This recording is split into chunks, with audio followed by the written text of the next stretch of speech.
Museveni goes with a big convoy. Well, Uganda happens to be in the midst of a turbulent area. I don't know whether Ssemujju Ibrahim has ever joined the Tabliqs. Some people are trying to bring terrorism here. We are a Tabliq. Yes. Well, I hope you are not linked to the other man. What is his name? Jamil Mukuru. So we are living in a turbulent part of Africa, and we have to take measures against terrorism. And for that one, I can walk, I have no problem, I can sleep anywhere. But when it comes to anti-terrorism measures, sorry, we have no apologies to say that we secure the president of Uganda so that we do our work. And Uganda has been in the front line of fighting those terrorists. You are talking of South Sudan, but those are your issues. South Sudan, you know Uganda stand on South Sudan. So if you don't know that, then you shouldn't be in parliament. Now, came with the convoy. Yes, that convoy is because of terrorism. If there was no terrorism, I just walk on foot. I have no problem at all. Now, the 200 billion shillings for State House. Yes, this is because I'm not a decoration president. To be there, just president. I am a working president. Fortunately, my State House controller is here. She came here by accident. I normally don't go around with her. But we're coming from. Now, this money,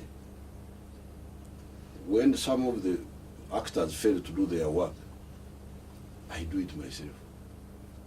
I start model villages. You can go and visit them. Model parishes, not just villages. I don't know how many we have. You can actually give a statement and actually later. Let them go and visit them. Like I think money has been going through NADS, through you, members of parliament, through the districts. Big amount of money has been going.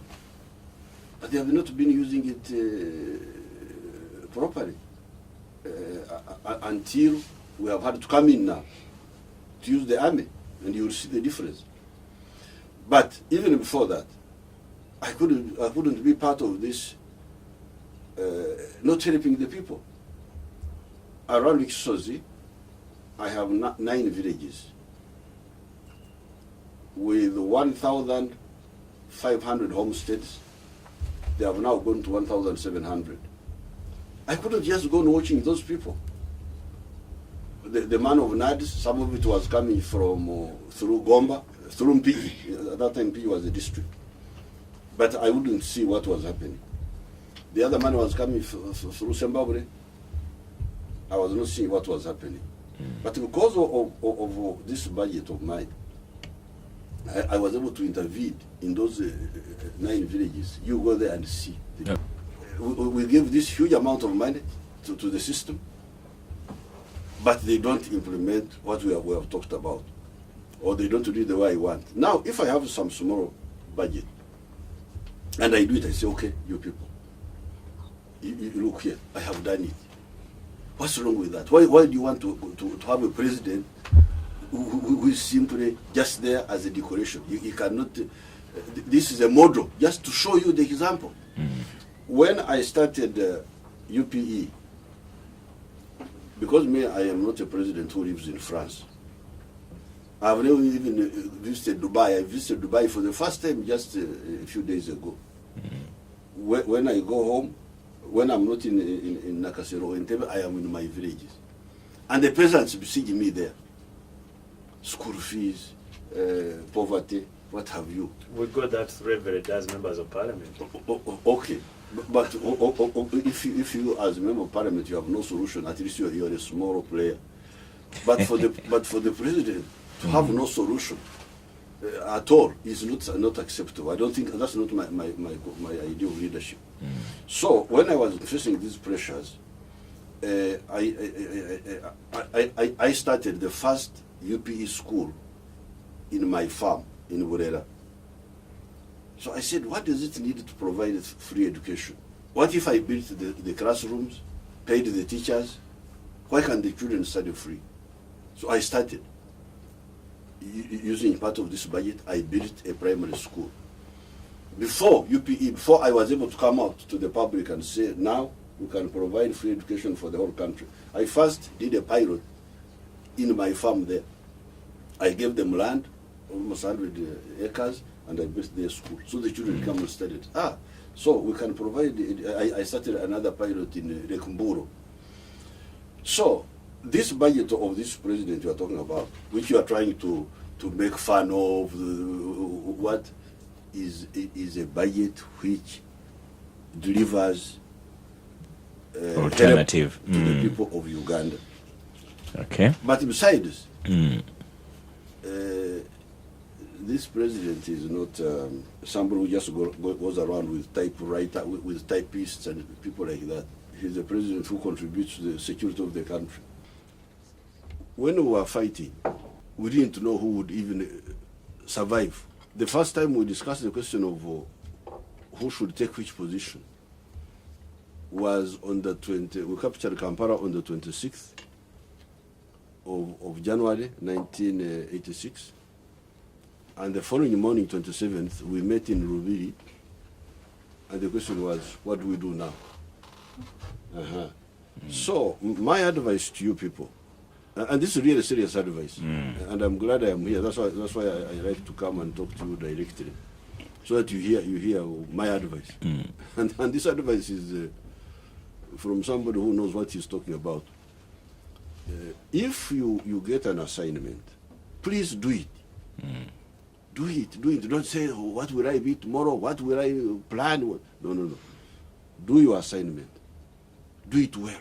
When the time comes for something else, people will sit down, those concerned, and say, what do we do? Now, instead of people doing their assignment, they are busy dreaming, planning, scheming. That's not a good idea. Such people don't succeed. I have seen many. So I cannot be part of that indiscipline. To go here, start disturbing Ugandans. They have got enough problems to solve, school fees, what have you. I want this, I want this, I want this. I'm already given an assignment. Let me do it. When the time comes, we shall sit, the people who are concerned will sit without campaign, without pressures, without scheming, and say, what do we do next? People are busy struggling with life, with school fees, with all those things you are talking about. Yes. Now, instead of concentrating on those where you have an opportunity, in case you have an opportunity, but even if you didn't have, even in your private capacity, you could help. Instead of doing that, you are busy planning. What will I be? What will I be? What will I be? I want to be this. I want to be this. This is very wrong. It is wrong. It is indecent. It is not our way of working. As freedom fighters, if we were talking like that, actually we would even be maybe even cowards. Because if my plan is, say, we are in Ruwero, we are fighting, but my plan is to be president. That means I will have to avoid risks so that I survive. So it is totally, it's a subversive, it's a wrong way of working.